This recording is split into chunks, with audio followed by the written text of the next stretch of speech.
Quoi? Mais qu'est-ce, une seconde vidéo? Oui, parce que j'ai bien envie de vous spoiler comme un connard. Parce qu'il y a quand même des points très intéressants sur lesquels mettre l'accent dans Suicide Squad. Donc aujourd'hui, je vous parle de Suicide Squad en 180 secondes et avec spoil sa mère. Je vous le répète, sorti le 3 août 2016, réalisé par David Ayer. Du coup, Suicide Squad nous raconte l'équipe de super vilains constituée par Amanda Waller pour répondre aux menaces méta-humaines. Alors, le film, comme je vous le disais, est plutôt mauvais et je vais vous spoiler des points très précis. Je parle de la scène d'apparition, par exemple, du Joker.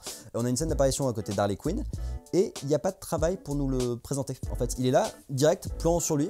Il est présent. Alors, je vais vous rappeler une petite scène, moi, chez un petit réalisateur qui s'appelle Christopher Nolan, où on a 5 minutes de scène de braquage sublime en référence à Hit, avant que le mec enlève son masque et qu'on découvre que c'est Heath Ledger qui est trop classe. Vous vous souvenez de ça? Vous vous en souvenez, les mecs? Enfin, c'est pas possible, quoi. Vous pouvez pas me présenter le Joker 5 ans après en me faisant ça. C'est nul à chier. Enfin, pitié. Je vous parlais donc dans mon autre critique de la scène de flashback de Diablo.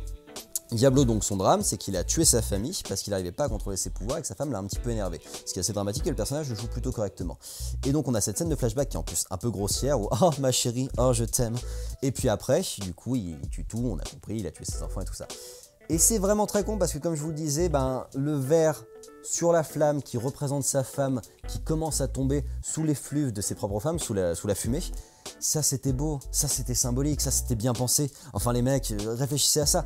Je vous parlais des musiques qui étaient sympas, je voudrais mettre l'accent sur une musique en particulier. Les mecs ont réutilisé une musique des Gardiens de la Galaxie, Spade in the Sky.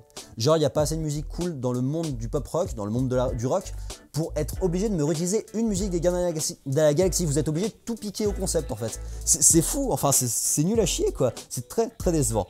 Je réfléchis globalement.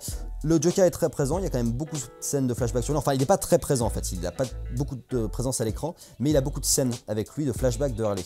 Et c'est chiant en fait qu'on nous ramène tout le temps au flashback de Harley. Il y a notamment une scène moi qui m'a vraiment choqué, où en fait on est dans un bar gangsta, pourquoi pas, le Joker part sur ce parti pris, pourquoi pas, et du coup il propose sa copine à un mec avant de le buter.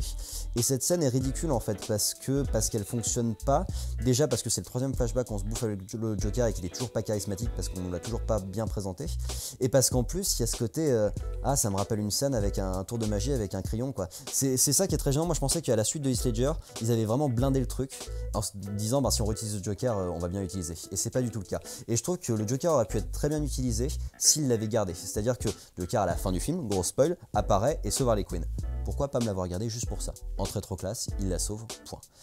Il y a un film qui est très bien, qui s'appelle Assault on Arkham, qui est un dessin animé, qui utilise très bien la Suicide Squad, bien mieux que le film.